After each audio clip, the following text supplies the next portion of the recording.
are we doing enough to get together people from diverse cultures? Are we getting enough, and where are we going? And if two ordinary guys like Renius and I can get it together, then there's no reason why the rest of the world can't. The power of proximity can unleash all kinds of good. Hey, welcome back to another week of How Did You Learn That? A show where we hear from people who have spent years intentionally pursuing mastery in a skill. We unpack how they learned it, and we uncover lessons for you to apply at home. I'm your host, Andrew Barry, and joining me this week was Alex van den Heever.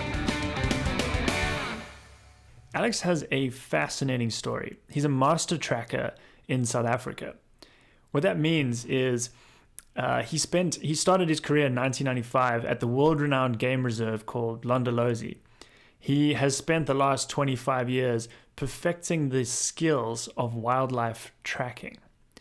He has dedicated much of his life to learning the ancient skill, eventually qualifying as one of the handful of tracker assessors, the youngest ever to achieve this feat.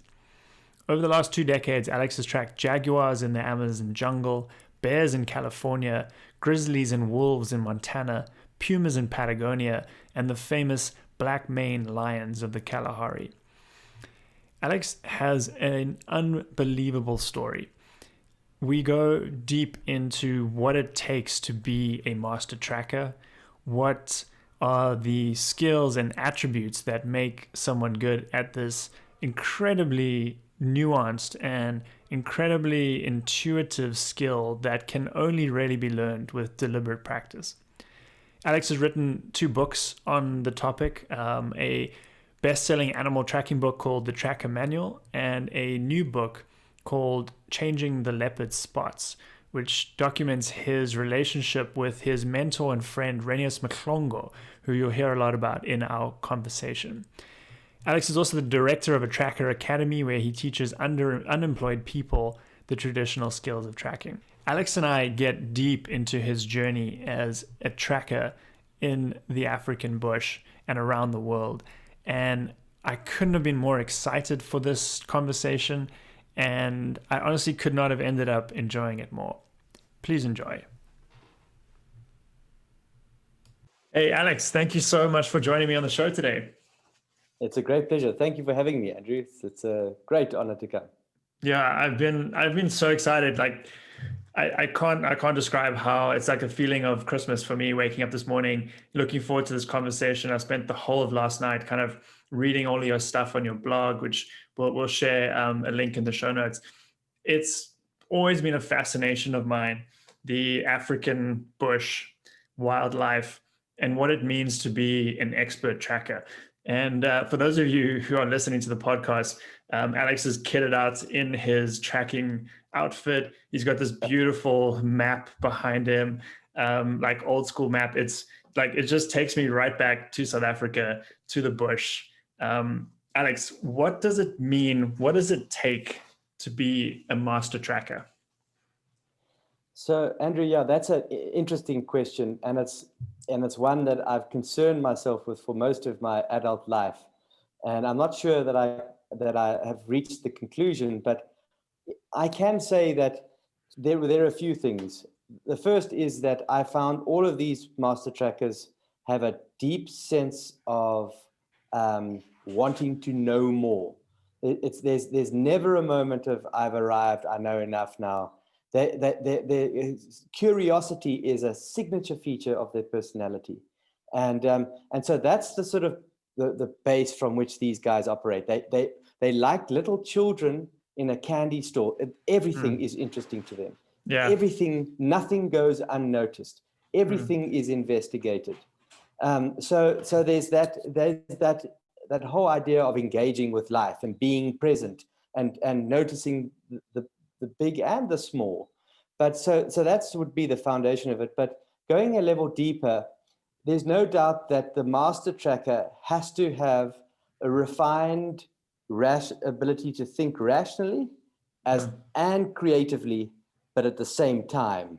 The trail, when you follow a lion, you are constantly zooming into the minutiae of the detail, and then having to zoom out and see the track, see the evidence within the broader context of the landscape. And we can get into that, but there's a whole lot around that. But and so that zooming in and zooming out is almost a skill unto itself. Being able to be highly analytical, and then almost in a moment be quite innovative and creative. And I think master trackers have mastered that moving seamlessly between that's a steady dance between the rational, the analytical, and the innovative and creative. And intuitive as well, right? Absolutely, yeah. And the intuitive comes, I've found that the more creativity flows from a place of technical competence. You can't just show up and say, I'm a creative guy, I can track, I can draw, I'm artistic by nature. Yeah. I don't believe that at all. Well, certainly that is not true in the tracking world of wildlife tracking. Yeah. It's built on a solid base of technical competence, which the guys take years and years and years to learn. And then those chunks of internalized bits of information that sit deep in the recesses of one's consciousness get sparked at a moment. Something sets it off, and they link, and they'll have a burst of insight, which allows them to make an assumption of what an animal is doing so accurately. But it's there. It's been there. It's been accumulated over years and years. Those tiny chunks of information that are all vital to making accurate decisions. Yeah, it's crazy how much this theme is coming up in the episodes we're recording. Of you have to first understand the rules to then be able to break them or bend them, or know how to, like you say, bring the innovation and the creativity into what your ultimate goal is, which is to find this animal, right? Yes. In its own terrain. So it's amazing. It's applicable in so many fields, like you've mentioned as well. One of the things you've talked about is the role. You talk about the process of someone has this unique ability is a process of inductive reasoning. So it's this ability to pay attention to the detail in front of you, like you've been describing, have a consideration of the behavior of the animal, which, so I'm going to let you get into these, and then a regard for the overall environment that's happening right now. Can you talk a little bit more about that mental process? Yeah, so I'll answer you in part in story form, or an example. So if you're tracking a black rhino in the early morning, and you've been on his trail for hours and hours, and slowly the day heats and warms, and you've seen where he's been grazing, you've seen where he's slept, you've seen him mark his territory, you've seen a whole lot of activity, and now it's getting warm. You have to step into the skin of the animal. Arrhenius always talks about putting the animal in your heart. And that's basically what he's saying, is to be compassionate for the animal's needs, be understanding for what it's doing, what's its intention, what's its motive, and based on the same environment that you're walking in. It's hot today. There's been he's done a whole lot, and you can eat, and then with local knowledge of the physical environment, of the landscape, which we know has a major influence on animals' behavior. Now at 11 o'clock, you're at 40 degrees, all this activity is happening, and there's a thicket with deep shade a kilometer or a mile up ahead from you. The master tracker in that moment leaves behind the detail, and he predicts, he anticipates, and he in an attempt to leapfrog ahead and close the gap on the animal. And that is that would be a deductive reasoning, taking what the evidence, and making an assumption of where you believe this animal has gone. Yeah, that's interesting. So you're using a bit of inductive and deductive reasoning, yes. And you're kind of striking that balance, sort of like what you were saying earlier, between that intuition and the sort of knowledge and all of that. So yeah, and it's you're making all those decisions in your mind to be able to decide, basically in its most simplest form, on a direction of movement, right? Like that's correct. That's ultimately what you need to do. Yeah, correct. And you also want to find the animal. That's the ultimate goal. But when you find it, when you have that encounter, you want to have the best possible encounter. You don't want a confrontation, for obvious reasons. A confrontation with a lion or a rhino can be harmful to you or to it, and it just breaks the relationship. The idea is to have a virtuous encounter that sets up tracking success in the future. And it also, if you are able to find that animal without it knowing you were even there, you can view it doing exactly what it would do even if you weren't there, and you get an insight into its behavior that no scientist or person on a vehicle could ever achieve. Yeah, I love that. I love the way you describe what Renius says about, you need to, what was you have to, the animal's heart, you need to be in the animal's heart. Yeah, put the animal in your heart. Yeah. Put the animal in your heart, be in its skin. And that's Renius Mhlongo, a character that will come up a lot, I think, in the rest of our conversation. A big mentor of yours and a big mate of yours. Yes. Before we get to that, I want to go right back to the beginning now. So that's a very helpful picture of kind of where you are at now in your career and ability. How does that get started? Where do you start if you want to learn this as a skill? So there are very few schools in the world where you can go and learn the legitimate skills of tracking. Unfortunately, in the West or in the Northern Hemisphere, there's a lot of mystery around wildlife tracking. A lot of books have been written about people following silver lines and things like that. And I'm not saying that is not true, but that's never been my experience in 25 years. It hasn't been Renius's experience in 45 years. And we believe to mystify tracking is to undermine it as a legitimate skill. It is like cricket or soccer or tennis. It requires a whole lot of attributes. And if you practice, effortful practice long enough, and you have an inclination for it, you can achieve it at the top level. And so Tracker Academy is a school that runs 1 year long programs for rural people, and those are sponsored courses. We're an NGO, not for profit. And then there are other training institutes like Eco Training that run shorter tracking courses. But in truth, tracking is a lifelong vocation. If you are to be serious about really becoming good at that skill, Renius and these guys, they learned when they were little boys looking after their father's cattle. They'd be watching a bird like a starling land on the ground and see what its track looked like. And he started to eat starlings, so he started to pay attention to its signs. And tracking is, broadly speaking, Andrew, there are two components to it. The one is the track and sign identification. That's the study of every single beast's mark when it comes to the ground. And that requires left brain analytical ability. Then the other component is what we call the trailing. That's the following of an animal's trail of evidence until you eventually found it, like the story I gave you on the black rhino. And that requires a more left brain, artistic, innovative, creative approach. And I find that Western people who have been subjected to Western education often do well on the track and sign identification, on the analytical side, quicker, earlier, and struggle with the trailing. Whereas rural African men and young women who have not had the benefit of Western education will automatically do better on the trailing side, but struggle on the track and sign identification. Yeah, that's fascinating. So this is obviously, there's textbooks, there's probably can be done online now. You need to be able to recognize certain footprints, certain way tails trail along the ground. Like that's what we're talking about here when you talk markings, right? Yes, exactly. The tracks and signs are the footprints, the bones, the feathers, the territorial scrape marks, even the calls. And if tracking were a language, that would be the alphabet. That would be the ABC.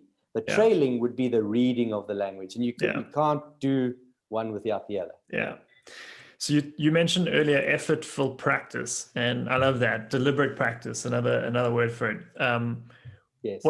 What did that look like for you when you were first getting started? You've got textbooks and all of that, and then you've got the African savannah.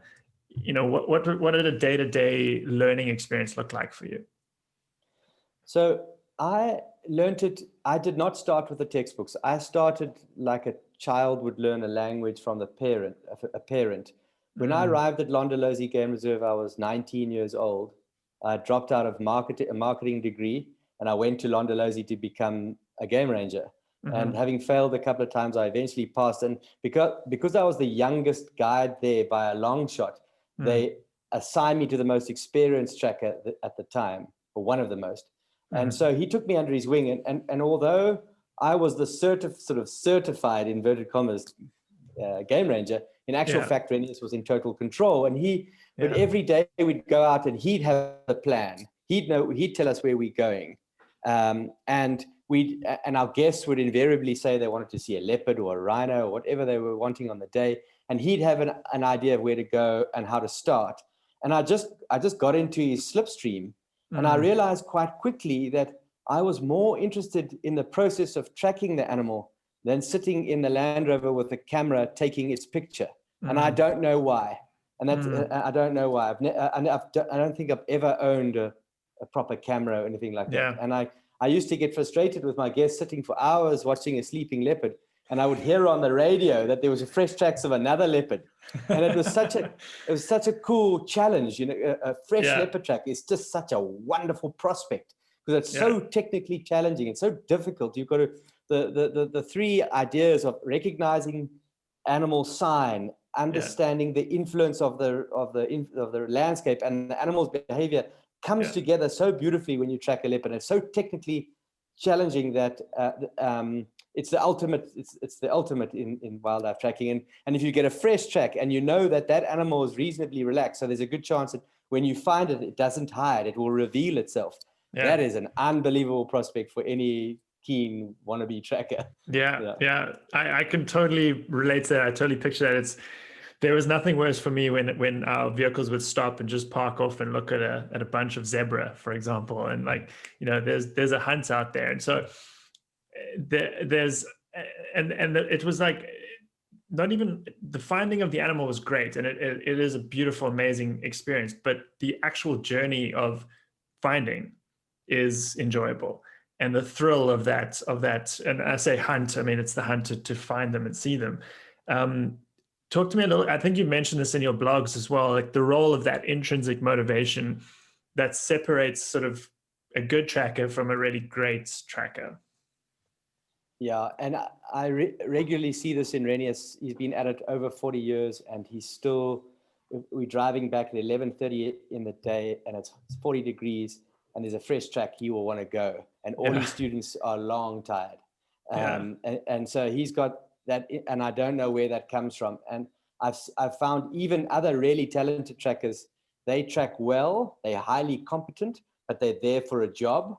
They will do an exceptional job at finding the animal in difficult conditions, but when that job is done, they go home. Whereas Renius, it's a lifestyle for him. And I think my friend Boyd Varty talks about the mentality of a tracker. I think some people are just born with that you wanting to seek, you wanting to look and find out and discover, especially in the backdrop of nature. And I think that's what drives it. But to answer your previous question, which I don't think I did answer so well, I forgot to mention, is that, so I didn't start with textbooks. I just got into Renius's slipstream, as I said. And so when we get off the vehicle, he would be tracking and I couldn't see anything. For the first few months, I couldn't see really what he was following. Obviously, the most clear pug mark or footprint I would see, but 90% of it I wasn't seeing. And slowly with time, I started to see more and more and more. And there were two processes going on at the same time. When I started to learn tracking, I also started to learn to speak his language, Shangaan, which I couldn't speak. And he couldn't speak much English. And I remember about at the same time, about 3 years into our relationship, I realized I can actually converse quite freely with this man.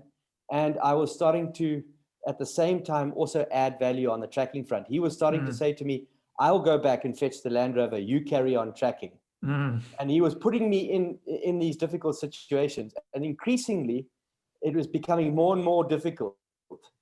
He was leaving me in increasingly more challenging substrate and bush to follow tracks. And if I lost the tracks, he didn't say anything. He didn't put me down. He was, oh, Boetie, you tried. That's great. You tried. And he'd come back and invariably he'd find the lost trail and we'd keep going.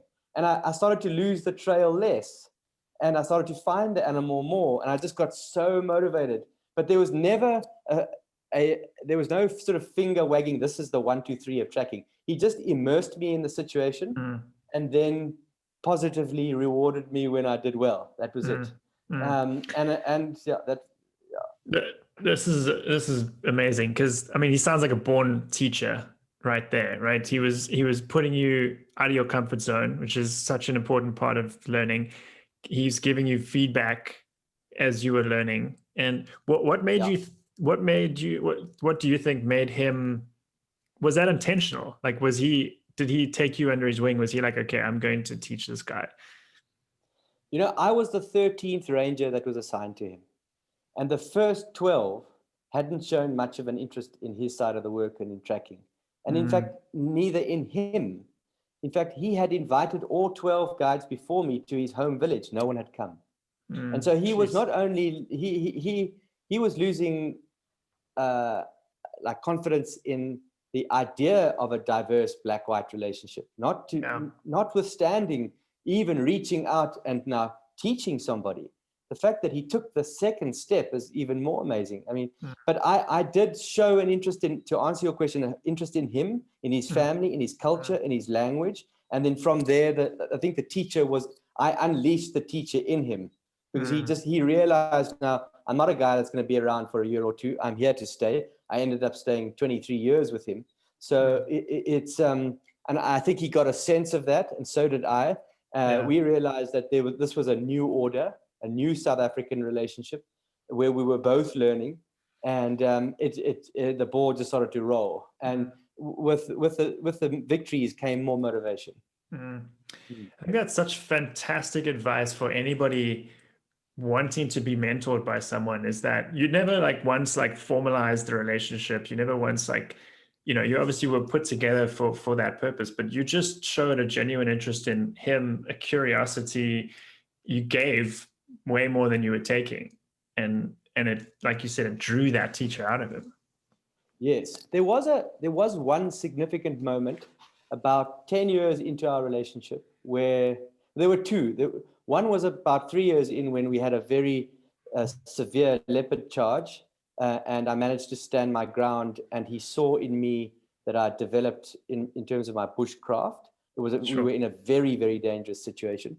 The second was on a not a tracking level, on a personal level. One day in my old Land Rover, I just felt compelled to apologize to him on behalf of the white people, or my people, for apartheid in South Africa.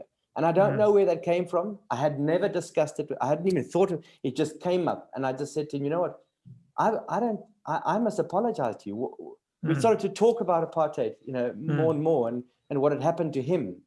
And I just thought, that's just, although I was not technically part of apartheid, I have certainly benefited from apartheid. Even today, I benefit. And I felt that I needed to record my heartfelt apology with him. And that made a big difference. And I felt our relationship deepening, and I felt a greater mutual commitment happening as a result of that. But that was non-tracking, but in a weird way, indirectly, it improved our tracking expertise as a team. What have you learned about black-white conversations, relationships, especially in South Africa, where it's such a recent and raw wound between the races, from talking to Renius? So all I can say is that wound is open in every single black person in this country, I would think, if I gauge by what Renius says and has told me. And in fact, he's recorded that with me. And our biased, very subtle biased body language responses to black people keep that wound open and festering. And I think the way to start to heal is to learn the language one way. I also think, I don't think you can say, I'm going to go and form relationships with everybody. If you can find one person and form a meaningful relationship with just one person, that makes a big difference. And I think if every single South African, black or white, did that, we'd be, I don't know, 50% of the way there. Yeah, I mean, this in America right now, right? Very polarized society between Democrat, Republican. Like what you've just said, I think, is applicable to so many countries around the world. That just and that idea, that specific idea of just sit down and talk to one person. Like, you don't feel like you need to change the whole world or the whole system. Talk to one person and start there, and you've seen that in this amazing long relationship you have with Renius. Yes, I think when you commit long-term to a person from a culture different to yours, that's when you genuinely start to learn. And that proximity you create gives you insights that ordinary people that haven't gone to that level of depth of relationship will never get. And you can't get that on a surface level. That requires a long-term investment in a single human being, or that would be my view anyway. That's been my experience. Yeah. So let's go. I want to go back to something you said earlier about Renius. You said he just knew, he had a plan. Like, no matter what the guests wanted to do, in fact, whatever the guests wanted to do, he had a plan of like where to start. What does that take? What does that mean? So I think because he'd been on that patch of land at Londolozi for so long, he had such a good sense of where animals would be at certain times of the year. So, we would be listening to the radio. We'd been taking safaris sometimes for weeks and weeks on end without a day off. And so we'd have a very good idea of what the animals were doing. And his ability to anticipate the leopard's next step. A leopard would be on a kill in south of the Mshabe Ndonga on a baby duiker. And he would remember where she'd come from. And he'd make a prediction of where she was going to go to after that kill. And he was unbelievably accurate there. People often ask, did he ever dream? He never dreamt. Funny enough, I was the one you would dream. I would dream sometimes. If we had a very long stint in the bush, 12 weeks, 14 weeks, I would start to dream. And my dreams were about 50% accurate. And again, I don't know the truth of that, but Ren didn't dream. His was based on logic. Yeah. When you say dream, you're talking you'd go through where those animals were going that you had spent the previous day with. I would literally dream in the night where an encounter with a leopard in a place, and I wake up in the morning. I'd say to Ren, I had a dream. We found the mother leopard at Heever Pan. And he'd say, let's go. Let's go. And sometimes there'd be evidence of her being there and sometimes not. But it was, we loved the idea of acting on dreams. Playful. Yeah, I can imagine. Yeah, and it goes back to that, enjoying the process and just making it fun and being curious and you're testing hypotheses. Yes. And we had one leopard who we were unusually successful with, the Mungen female. We would track her and find her with a greater success rate than any of the other leopards.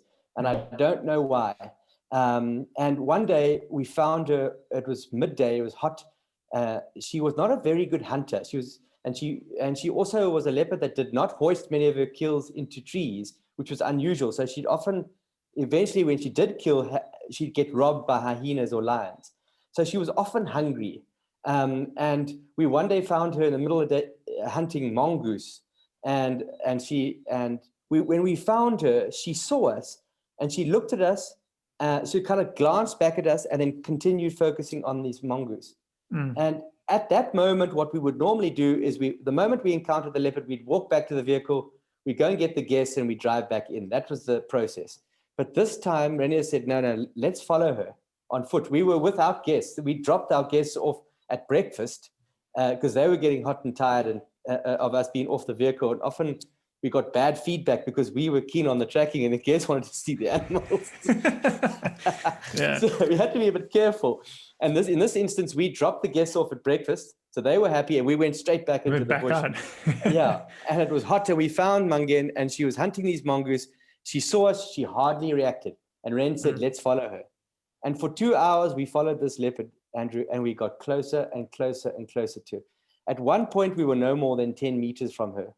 She started to hunt a gray duiker, and we couldn't see what she was hunting. She was stalking through the bush. Eventually, a little clearing became apparent in front of us, about 50 meters in front of us, and we saw the duiker standing there, totally unaware of us in it.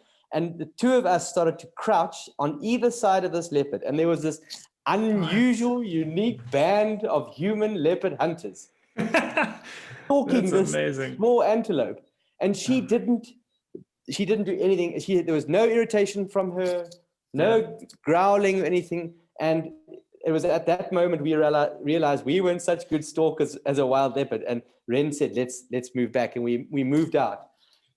Weeks later, we found her in the vehicle this time. And she came out of a thicket, and she was walking eastwards, and we were parked north of her. I remember this like yesterday. And she saw us. She turned on a tikkie, 90 degrees. She came straight up to the vehicle. She came past my door, which we had no door, and she started to make like a chuffing sound, like this, and look up at it. It was chuffing. And she walked off, and then she turned back and she continued on her eastward trajectory. When we got back to the camp, I asked all the senior rangers, what is this chuffing, this sound? No one knew. I researched it, couldn't find it. Eventually, years later, I found out that cats will chuff to greet. And John Varty told me that his tigers that he bred from captivity greeted him by chuffing. And so I think she had seen us so many times on foot that she actually started to recognize us visually. And it was just we had an unbelievable, when I've written a story about that, what I've just told you in the book about the Mangin. And that was a most beautiful relationship with the wildest, most elusive big cat on the planet. So if you can form a relationship with a leopard, we can form a relationship with any part of the natural world. Yeah. Do you believe in spiritual or emotional connections with animals? I do believe in emotional connections. I'd like to believe in the spiritual connections too, but I can't explain it. Yeah. I can only explain how I felt and what I saw that leopard respond to us in. But I'm sure on some spiritual realm, it can be explained. Yeah. No, I'm like getting like goosebumps, like listening to this story. This is incredible. So, one of the inspirations for this podcast is this Craig Foster's story, My Octopus Teacher, right? And you've talked to Craig, I believe. He wrote, I think, the intro for your book, right? Yes. Yeah. He wrote it in. He read the book and wrote a very generous endorsement or quote for awesome. Yeah. Awesome. Yeah. And so, that I've written a blog about this and that story of that ability where so many similarities with what you're saying about being, the effortful practice, just going back every single day to the same place and paying attention and not trying to interfere with the course of nature and just kind of being there connects you in some way with that animal. Yeah, I mean, can you speak to some of that that experience you saw as in Craig's documentary and kind of how you've seen that play out a bit as well? I mean, obviously that leopard story was what made me think of this. Yeah, so there are two things that come to mind when you ask that, Andrew. The in terms of the effortful practice, I've found and that I've read about violinists and artists that practice practice a note, playing a note over and over and over again until they perfect that note. Yeah. And I think the same thing is true in tracking. When you follow a leopard's trail once, you will see X percentage of the sign left behind. If you go back and you follow that trail again, you'll see more of it and more and more. And if you do that 3 or 4 times, and in fact, now we use that as a technique at Tracker Academy to teach our tracker students how to follow trails, is we get them to follow the trail 4 or 5 times over without obliterating and immersing yourself and being able to develop an ability to recognize that sign on the ground. Some of it is so obscure. There's a myriad of animal traffic happening. So your leopard that you're following, is in competition with all the other animals' signs that have been. Some of them are, the leopard has walked on top of some of the signs, and some of the animals have walked on top of it. So it can help and hinder you, that so-called competition. Ren always talks about the competition. He said, there's lots of competition here today when there's lots of other things going on.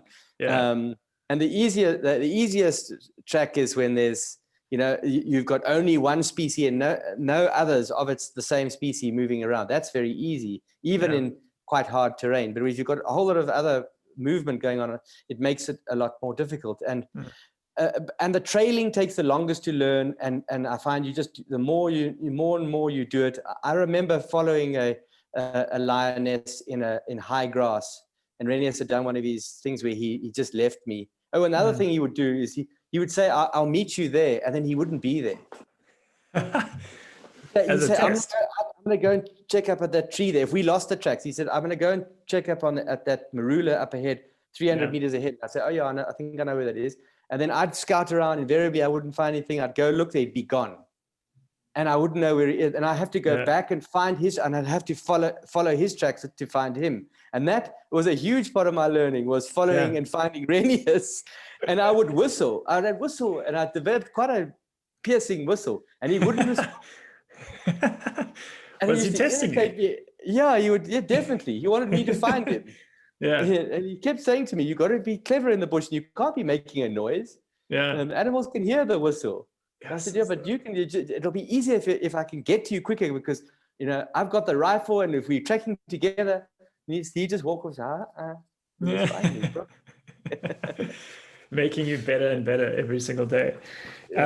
You talked about in one of your blogs, I think, about Renier said this, has this unbelievable belief in himself. Like he believes he will be successful in every track, right? Where do you think that stems from, and how has that helped him, and how much of that has rubbed off on you as well?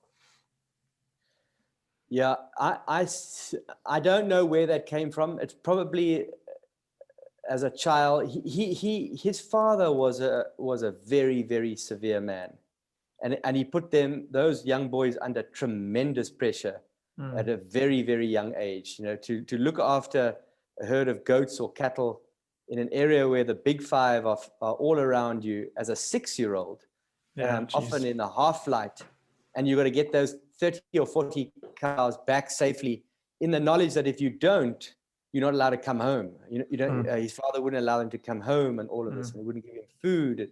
And his father was and he'd be happy for me to say this, but his father beat him and his brothers. Wow. And in fact, that's something I'll just tell you something off the sides just quickly. This idea of being hyper aware, I think, started at that age as a result of his father's severity. Psychologists have told me that children who grow up in abusive households can tell by the sound of the keys hitting the table when the father gets home by what type of night they're going to have.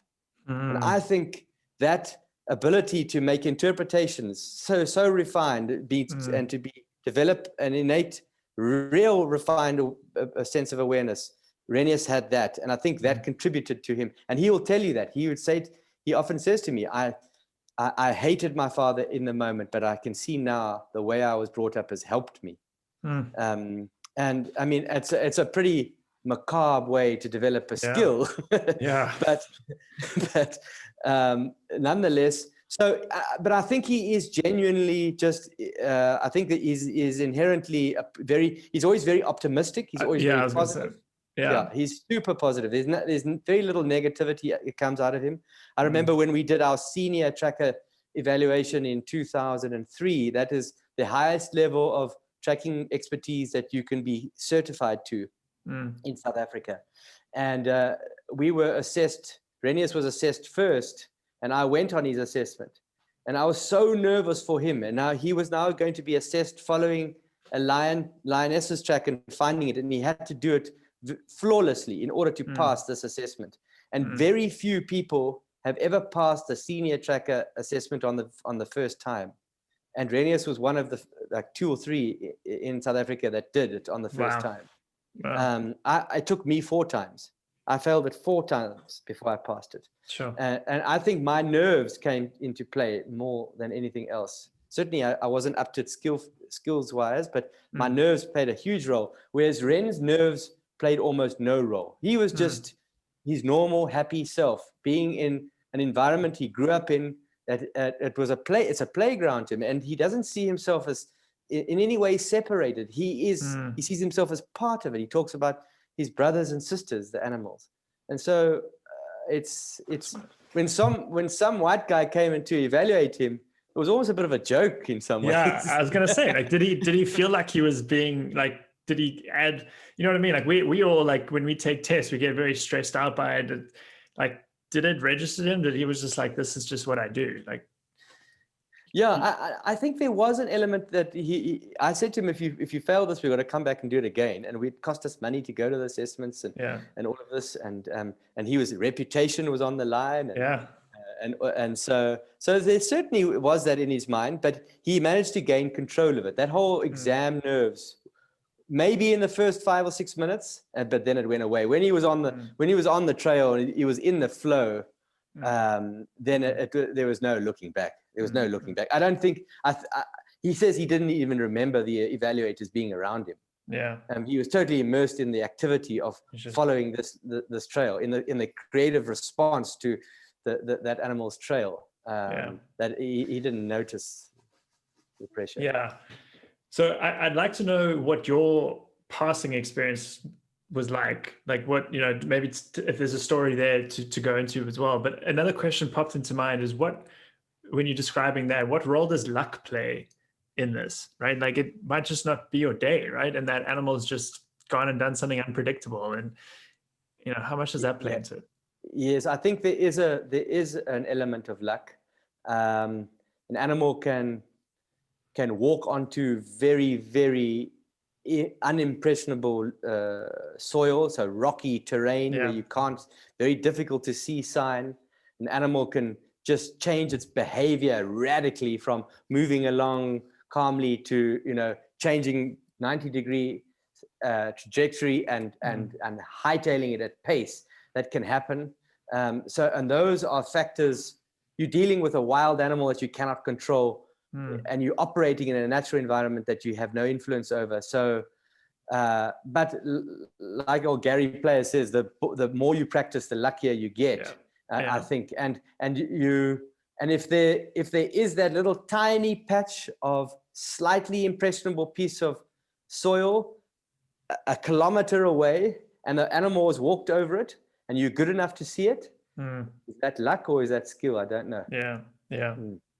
Yeah, you increase your odds the more you do this, the more experience you get. And yes.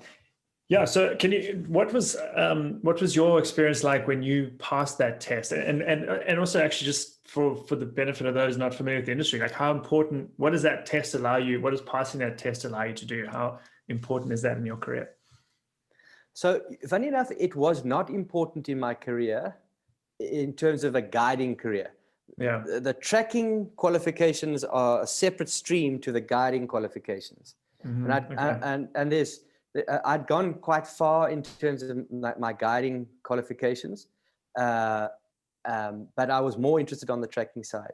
And so it didn't result in more money, or it may have resulted in me getting another job more easily. But I was working at Londolozi Game Reserve. I was at the best game reserve in Africa as far as I was concerned. So I wasn't looking for another job. I was doing it because I wanted to prove to myself and to our little union, me and Ren, that we were both at this level. And so, as I said, I took the nerves. It was the 4th or the 5th time that I eventually passed it. It was 3 lionesses that I tracked. And I remember it was, we found the tracks at a place called Quarry Pan, and these lions headed into, and I knew that if they headed north or east, I was in good shape. I knew I knew the landscape there. I knew the soil was nice and soft, and I knew I could flow, and I would even be able to predict some of the the paths that those lions had walked on. I'd tracked those lions before many times, so I knew their behavior. Yeah. But I knew, and south would have been okay. West would have been the worst case outcome. That's amazing. Yeah. And they started off and they headed due north, and then they switched. I lost the tracks, I lost the tracks, but I eventually established that they'd gone left, they'd gone west, and they headed west, and that was it. And I thought to myself, well, this is just, I mean, how could the gods are not on my side? Yeah. And I got quite down about it. And I remember the tracks crossed a road, and the tracks were so beautifully clear across that road. I thought to myself, geez, these animals have been here this morning. There's no reason why I can't see where they've gone. And that gave me a bit of a lift, seeing the pure, crisp, beautiful pug marks as they crossed the road. This white sand, every detail, even the fur around their feet, I could see in the tracks. It was perfect powdery soil. And as they exited the road into the grass, into the rocks, obviously it became more difficult. But that gave me a lift, and I lost the tracks after the road for about 200 meters. And I picked a lion, and I thought to myself, they're going to go and lie on this termite mound.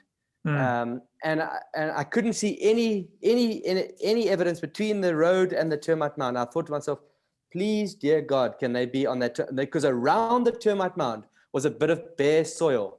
And from about 10 meters, I could see that they'd been lying around that termite mound. But I was using I know lions like to lie on the sides of termite mounds. The grass was quite high. They don't like to lie in the dewy grass. They don't want to be wet. They're cats. And so that's, and they went there, and I thought, this is great. So, and I had 2 little lifts, and it just started to get better and better and better. Yeah. And eventually I got into such a flow that I was seeing it like a soccer ball in the end. I was just seeing it, and I was losing the tracks, and there was no crunching feeling when I was losing the trail.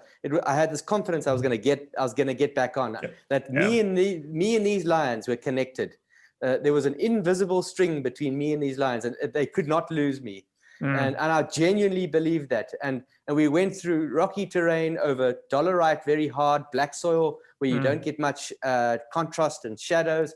I got through that, through a donga to a dam, and where they drank at a dam, as this lioness had turned away from drinking, I saw 3 droplets, and those droplets were still wet. I put my finger in the droplet, and I looked at this, and I could, literally 10 particles of mud was on my index finger, and I saw this, and I thought, these lions are here. I have found them. All I have to do now is see them to pass this assessment. And I went up the clearing, and there was a little bush literally in the clearing, and they were lying on the other bush facing away from me. Amazing. And I saw behind the ears like this. As I saw them, I just thought, this was 3 hours later, probably, maybe 4 hours. It was warm. It was a February day. I wasn't hot. I wasn't thirsty. I didn't feel the ticks biting me. I could hear the assessors slapping ticks off their feet, their ankles all the time because they were being bitten. But I was beyond transcended beyond the physical discomfort of a hot February day. And I was totally in the zone, in the flow of finding those animals. And when I did, Renius's older brother, Elmon, he's a highly talented tracker in his own right, he turned to me and he almost had tears in his eyes, and he said to me, he said, Boetie Ren is going to be happy. Boetie Ren is going to be happy. And he gave me a big hug. That's cool. That's awesome. It's like that string that's connecting you is pulling you towards them. Yeah, exactly. That's cool. What is that feeling like? I mean, you captured it very well there, but like you on a normal day with guests and stuff, and you're making these assumptions, these deductions of where to go. You know you're going to probably lose the trail a little bit, but you keep going, and you start to see signs that you're on the right track. Like, what does that feel like? What does that do to you still to this day, 20 odd years later?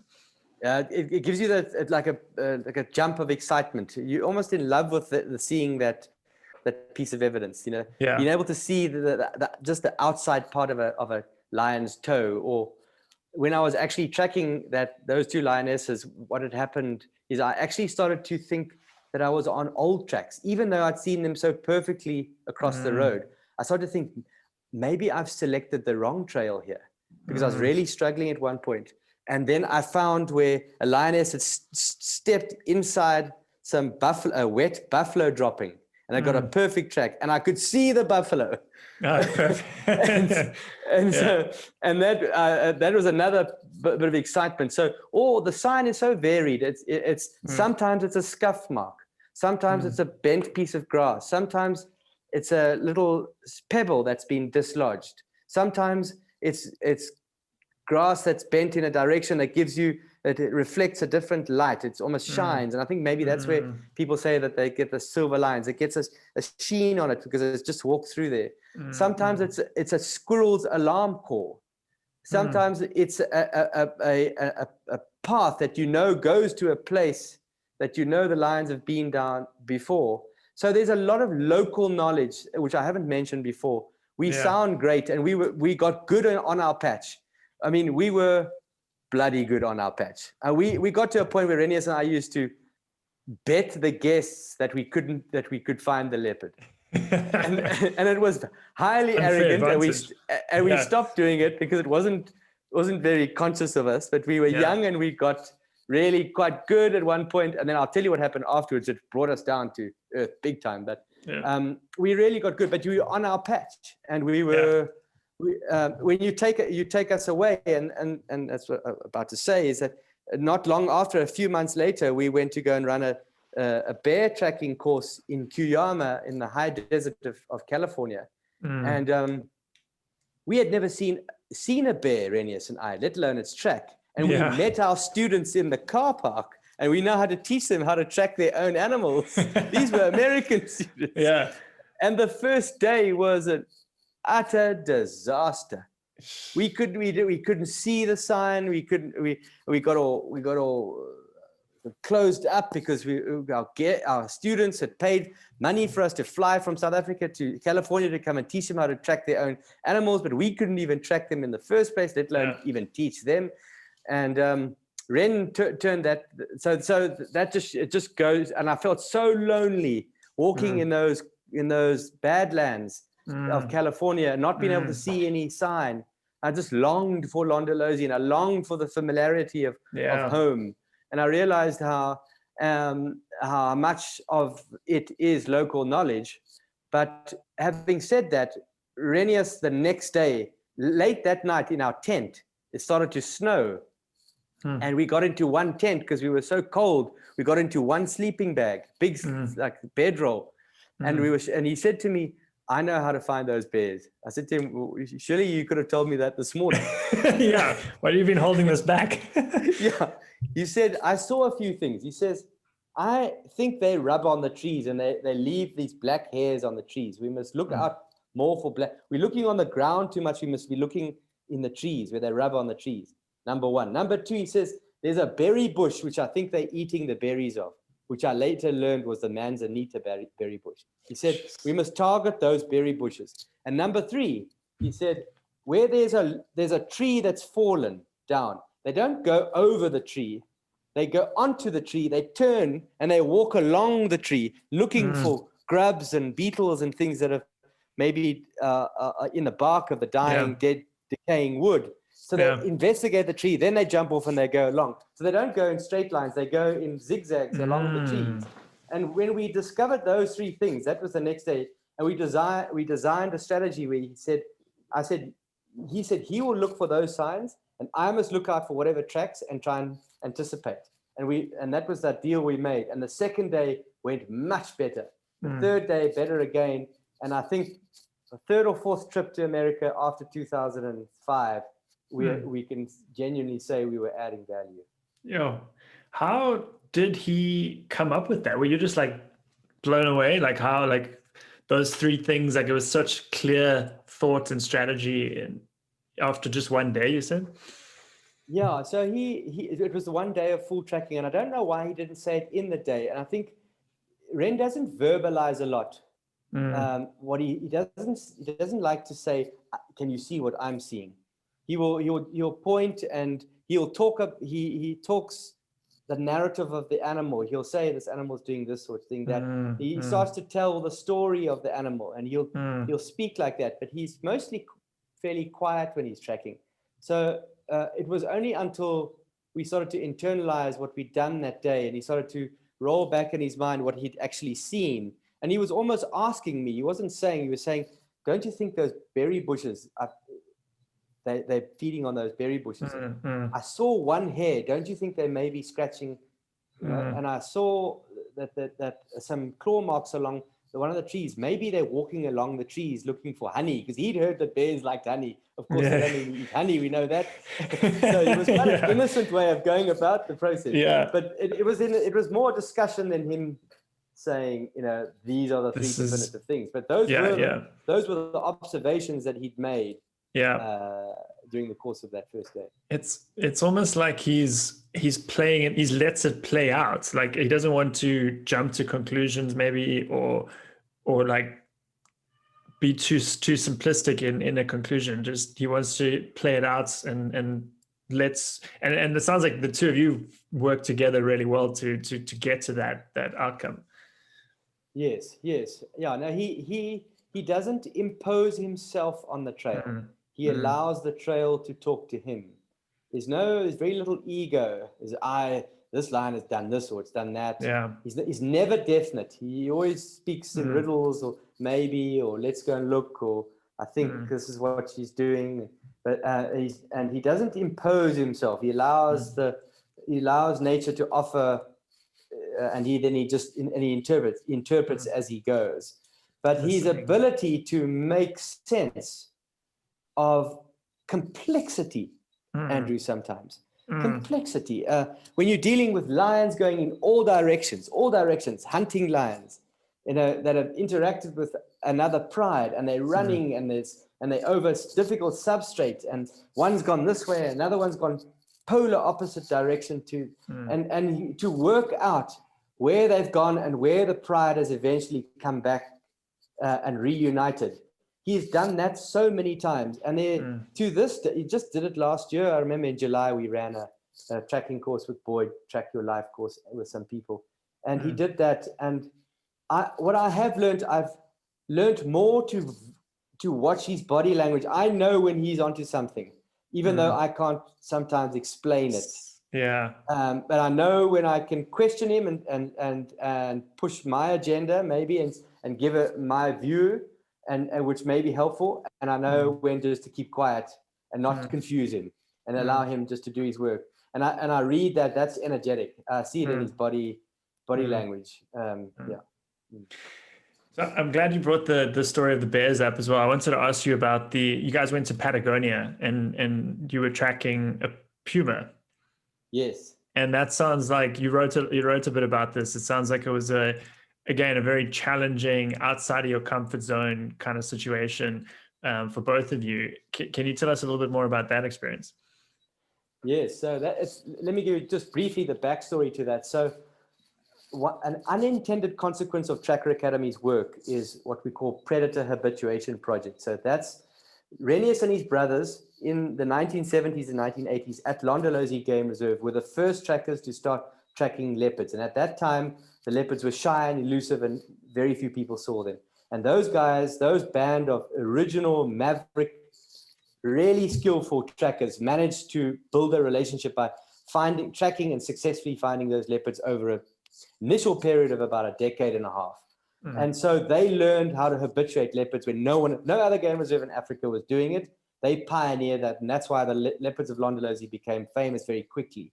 By the mid-1980s, it was the place to go to see leopards in Africa. And it was off the back of those trackers' efforts, refined, tenacious tracking skills. Anyway, Tracker Academy, with Renius as the principal trainer there, we've started to teach our tracker students how to do the same thing.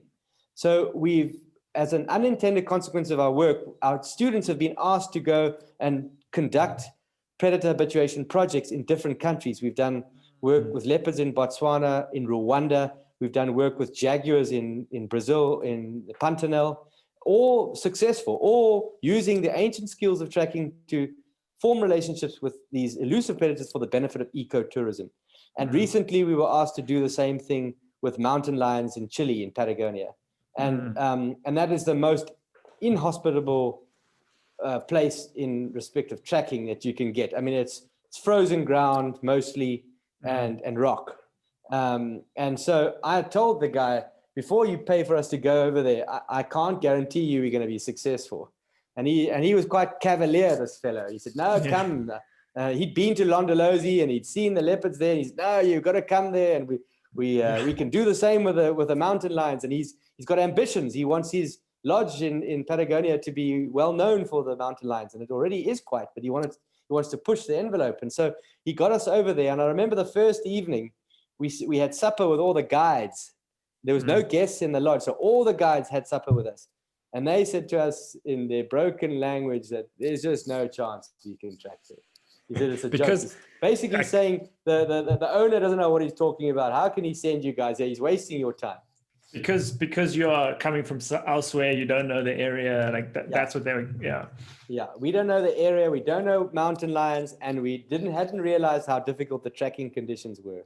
Yeah. The next morning we get out and we drive out, and you can see this guy, the guide that's taken us, he's got no thoughts in his mind that we're actually going to track. He thinks he's just going to show us around and that'll be his day. And you can see he's not that interested in us. He's quite interested in where we come from, but what we've come to do, he's got a dim view of that. And we get going, and we've got the beautiful Torres de Paine National Park, and the sun is rising and it's shining on those three famous towers. And we get going, and we're driving westwards towards there. And Renier sees what he sees. He says, there's a vulture going down there. And this guy says, no, there's no vultures here. So I said, no, Ren, it's probably a condor. He says, oh, it's the same thing. But in our language, in Africa, it's a vulture. Yeah. In Chile, it's a condor. And obviously, they related in distant relatives, but they do the same work. And we saw them going down, and we went to investigate, and we found where sheep had died, and these condors were feeding there. And so we got out the vehicle, and now it's freezing cold, and we get out the vehicle, and this guy's had his heater on. So we're not even keen to track. We'll just have a look at the sheep and get back in the pickup. Coming from Africa as well. Not used to this. And we had bought the best Cape Union Mart thermal wear you can buy in this country, and it was grossly insufficient. Yeah, I can imagine. And anyway, so we start looking around there, and Ren in his way says, this sheep's being killed. It hasn't just died. It's been killed by probably what is a mountain lion. You could see where there was bite marks on the throat, and a classic predator started feeding between the back legs, entering to the softest part of the carcass, and it was quite fresh. Some of the blood was already frozen, but some of it was not. So it was early morning, and we were there by, I don't know, 7 or 8 in the morning. So it was still. And he ferreted around. I've got beautiful pictures of all of this. And he eventually found the faintest pug mark of a mountain lion heading in a particular direction. And so we just picked a route in the direction that this track was going. And he followed. And about 10 minutes later, we found a piece of bloodied sheep's wool that had obviously fallen out of the puma's mouth. And he said to me, look at this animal, we're in the right direction here. We couldn't see the tracks, but we were going more or less in the right direction. Sure. And we found another incredibly obscure print, pug mark. And about 45 minutes later, the guide tells us, listen, guys, it's over now. This animal's gone into the park. You're not gonna see it. He didn't even believe. He had this like incredulous look at it whenever we wanted to show him some evidence. And so we're discussing there, and he's trying to convince us to come off it. And Ren, by this stage, we're getting quite excited because we've seen 3 or 4 pieces of information that we're on the right trail. And as we're turning, the guide has already turned. Ren looks over his shoulder and says, there it is. And about 200 meters ahead, behind this guy, was this young male mountain lion standing there. Hadn't even seen us. And so you talk about luck. There was a lot of luck there, but Ren got us in the right area to begin with. If he hadn't done that, we would have no chance of seeing it. Yeah, he gave us a chance, and we managed to be good enough to see it. Geez, it comes back to that intuition, that instinct that you can take these skills and just you can apply them anywhere in the world. Paying attention, getting into the skin of the animal, all of that. So we're coming up to the end here. I've got so many more questions for you. I definitely think we need to do another one of these because I'd love to. We didn't even touch on Tracker Academy really, and I think we could do an entire episode on that. And because I'd love to know how you've translated your knowledge into how you are teaching others at the academy. But I want to make sure I ask one or two more questions on this, because one of the things you've written about quite a bit as well is the importance of humility. And so you've got this, you've talked about Renius as a confidence and, he just knows but the humility as well to be able to handle disappointment and, if things don't always go your way out there in the wild. Can you talk a little bit more about the role of humility as you've come across it? Yeah, so I have found all the best trackers that I've ever worked with, barring one, have been unbelievably humble people, because tracking demands that of you. There are so many variables that it is impossible to be right all of the time. And it's a chain of many assumptions, many predictions that ultimately lead to you finding that. And you have to be in a state of receiving, in a state of constant creative response to what you've been what you've been given. The moment you try and impose yourself, you're going to get yourself, you'll go unstuck.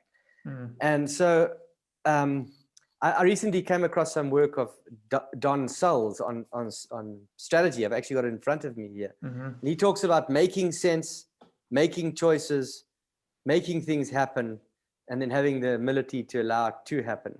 And I think that describes the tracking process. And Renius and I, and a fellow who I work with, Grant Ashfield, who owns a company called Leadership, who does a lot of leadership work with executive teams. We've come up with the tracking process that we've distilled down into 5 elements, which is, the first is find the track. The second is interpret the trail, then close the gap. Then ultimately you're going to lose the track. So you've got to have a way of regaining a lost track. And then the final element is having the encounter. And all of those steps require a lot of humility. Because as I said, there's just so many variables going on. It's impossible to impose yourself with a line of thought and a linear thinking that doesn't take into consideration all the variables that's happening around you in nature. Well, yeah, I think we could. I think we should do another episode because we could go into a lot more of this, and this is fascinating. I think it takes me back to what you were saying earlier as well about the communications and relationships across races, and the importance of that as well, and not trying to force your agenda or your way of thinking on the other person, but let it kind of come to you, and find that middle ground. Yes. So I've got one more question I ask all guests as well. And this is, I think without fail, everyone has had family and friends play an important role in what they've learned, their career. How's your family and your friends played a role in where you are now? So on the family level, I was born to parents who didn't tell me a thing. They had no views on what I do and only gave me support. So especially a father who was a journalist and who was very creative and didn't believe in many of the conventional stuff of life. And he used to frustrate me because I would say, Dad, so what do you think I should do? He'd say, he used to call me Zan. He'd say, yeah, Zander, you'll work it out. You'll work it out. And I'd say, how does this work? He said, I don't know. They've obviously got their methods. And so he would just give me nothing. And it used to frustrate me. And apparently I used to frustrate him because I used to ask so many questions. But my family were just, I don't think I would have pursued a career in tracking because let's be honest, it's not mainstream, is it? Yeah. Had I had conformist kind of parents that said I had to go and be an engineer or something more mainstream, and I'm so happy I had that at the time. A bit like Ren, I used to get frustrated with my parents. I felt that they'd never guided me and they never gave me anything. But what they did do is they gave the scope for me to be the person I wanted to be and follow the stuff and the dreams that I wanted to follow. And then my friends have just not really known what goes on the trail. Very few of my friends have actually been with Ren and I and followed a lion and to its culmination. So they don't really know. They just know the stories and so on. So they've always been at best, like just they're supportive in a sort of friendly kind of superficial way. At worst, they're a bit sort of incredulous about what I do and that when am I going to get a real job one day? And I'm 45 years old now, and maybe I'm past a real job. This is it. This is probably it. And I'm glad it is because it's been a wonderful, wonderful journey. But there's no doubt that Renius has been it. We've given each other support. And places like Londolozi Game Reserve and the owners, the Vati family, were very supportive of me when I did it. I mean, they gave me time off to go and practice tracking before the big assessments. The family rallied around me and have in fact made tracking a big part of what Londolozi is now. And it always was before I arrived, but they saw in me an interest, and so they encouraged it. So I would say the Vati family were a big factor, and they were like family to me as well, my bush family. Yeah, no one can do anything alone. It's the similarities with what you've said and previous guests have said. This is fascinating for me. It's often that support, unconditional support from parents. Where one of my previous guests talked about it being like an ignorance, like it seemed like an ignorance to him at the time, but it wasn't. It was actually just them being like fully supportive and whatever he wanted to do. And then the friends role as well, like kind of playing the foil to the intense focus and passion that you have, and like they're not sharing that part of it, but they're providing the support and probably the good times and laughter that you need to go through that. Yeah. Cool. Yeah, that's. So I want to kind of wrap things up. You've got a book out in South Africa. I think it's scheduled for release sometime in the States. Changing a Leopard's Spots.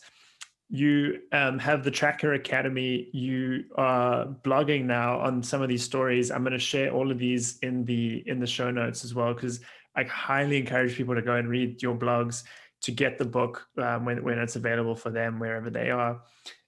You also make simulated videos, simulations, which you're pretty excited about. You've got a second one coming out now. Yeah.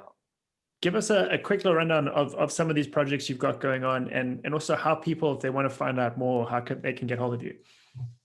Yeah, so the simulations, the tracking simulations, is an interactive documentary. We take people on a virtual tracking adventure.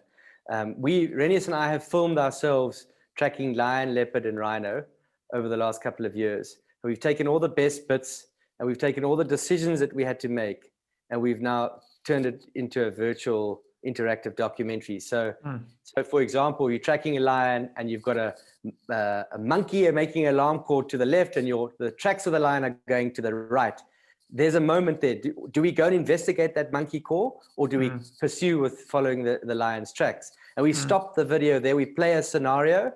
We explain and we allow the participants to have a discussion in their groups or individually, and then they decide which which route they want to take. And we have filmed both eventualities. So it's a decision tree.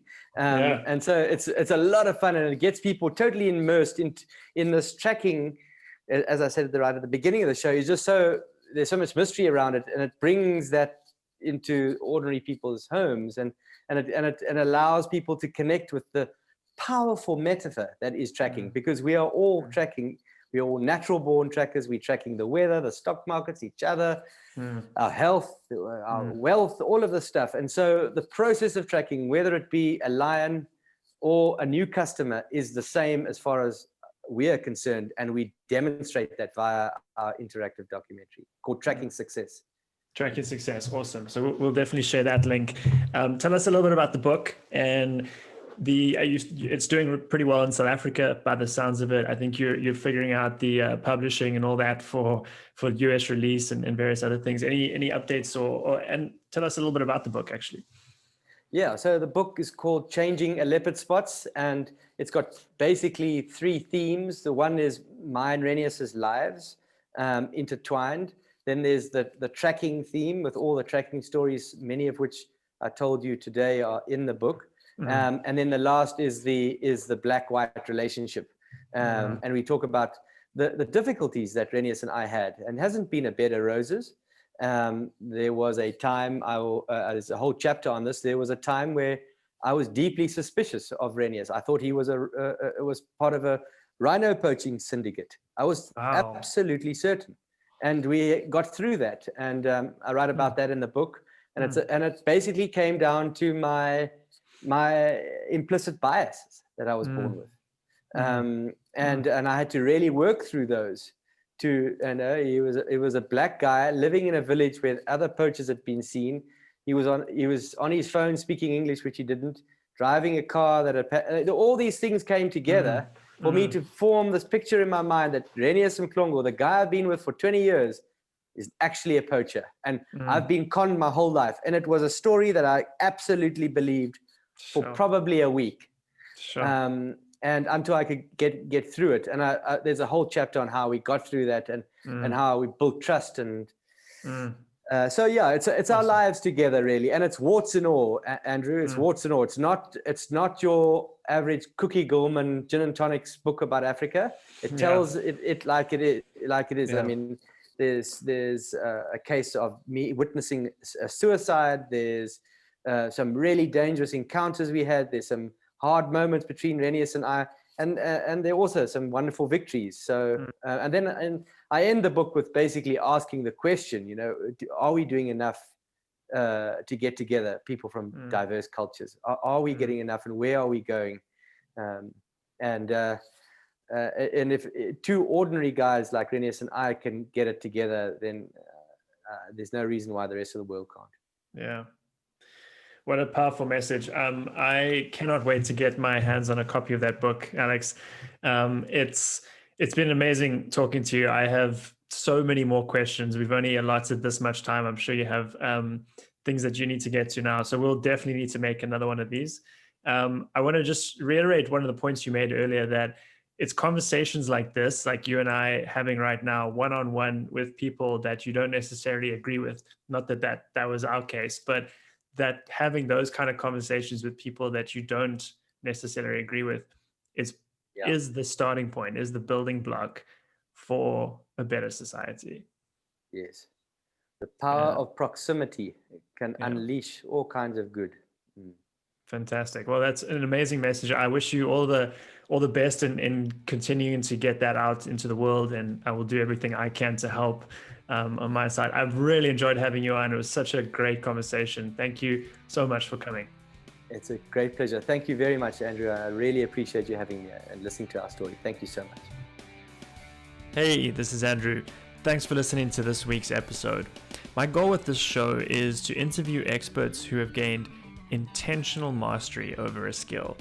I want to help scale and democratize online education by extracting lessons from these people, by going into how they learned what they've learned.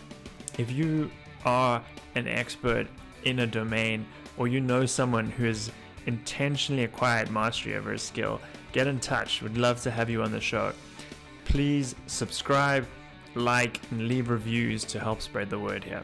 Thank you so much, and I'll see you next week.